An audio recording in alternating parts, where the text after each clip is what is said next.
मुल्ला नसरुद्दीन अपने घर पे एक दिन बैठा था और उसने अपनी पत्नी से पूछा कि सुने कि श्याणी बता मरने के बाद क्या हुआ है।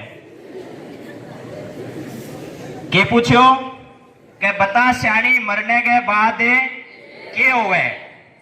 अब मुल्ला नसरुद्दीन ने यह बात उससे 3-4 बार पूछ ली। अगर घरे जाके कोई आदमी लुगाई ने 3 बार एक ही बात पूछ ले तो बात जवाब एक ही देवे कि मर जाना क्यों मत खा मेरो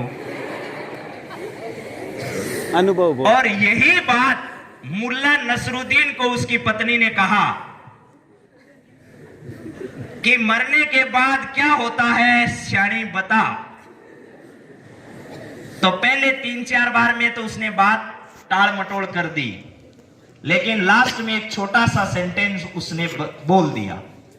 बोले मरने के बाद की कोनी हो आदमी हो जाए ठंडो और बिना हाथ पग जका है वह काम करना रह जाए। इतनी बात बोली। मुल्ला नसरुद्दीन साहब तो ठंडा वो नाम सुनता ही सोचोगे ठंड होता ही आदमी तो मर जाएगा। अब मुल्ला नसरुद्दीन चले गए एक खेत में और सुनसान जगह जाकर मुल्ला नसरुद्दीन की खास विशेषता थी, वो अपने साथ एक गधा रखते थे। गधे पर ही वो सफर करते थे हमेशा। मुल्ला नसरुद्दीन ने अपने गधे को एक पेड़ के नीचे बांध दिया, लकड़ी काटना शुरू कर दिया। आधे 1 घंटे बाद मुल्ला नसरुद्दीन को वहां ठंड के आज जैसा माहौल था, तो मुल्ला नसरुद्दीन को ठंड लगने लग गई और मुल्ला नसरुद्दीन के हाथ पैरों ने काम करना क्या कर दिया, बंद। मुल्ला नसरुद्दीन ने कुल्हाड़ी वहीं छोड़ दी और मुल्ला नसरुद्दीन ने सोचा मेरे तो हाथ पांव क्या हो गए हैं, और हाथ पांव ठंडे होने का मतलब मर गया। मैं तो क्या हो गया। मुल्ला नसरुद्दीन ने अपने मरने का नाटक शुरू कर दिया।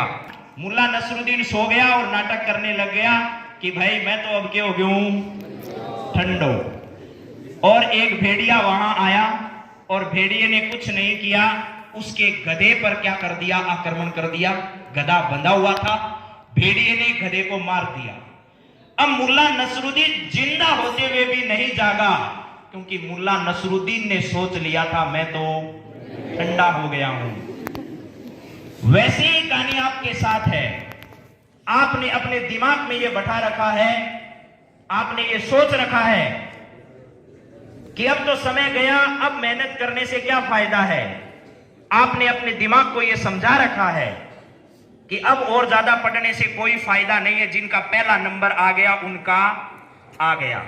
लेकिन ऐसा हरगिज नहीं है। अगर आपने ये दिमाग में बैठा लिया है कि हम ठंडे हो गए हैं तो उनको ही फायदा मिलेगा जो अभी आगे चल रहे हैं।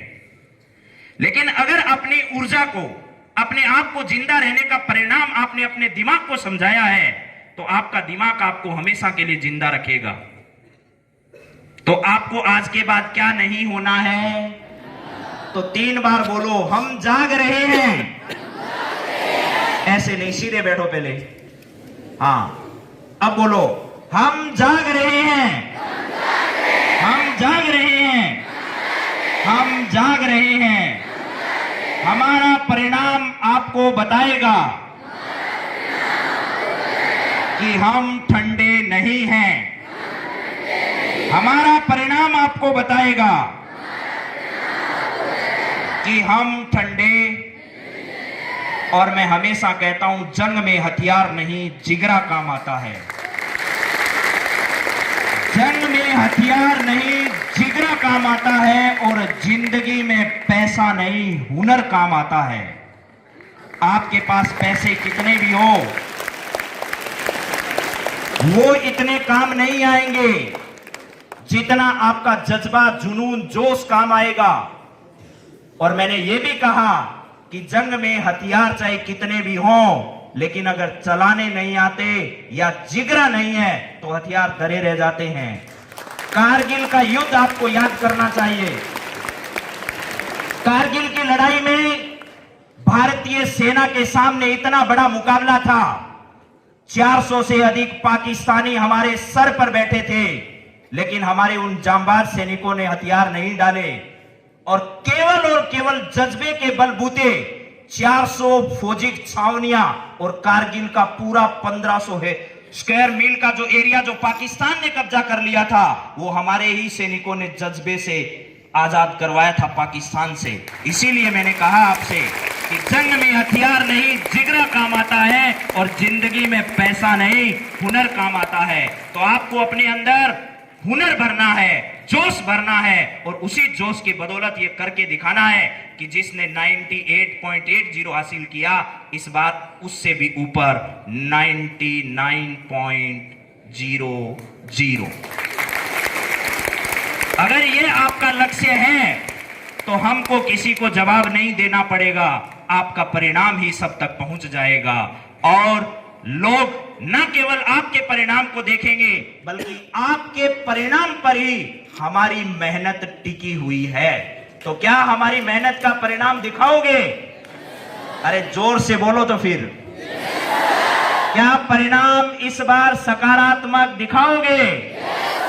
क्या 99.00 तक पहुंचोगे?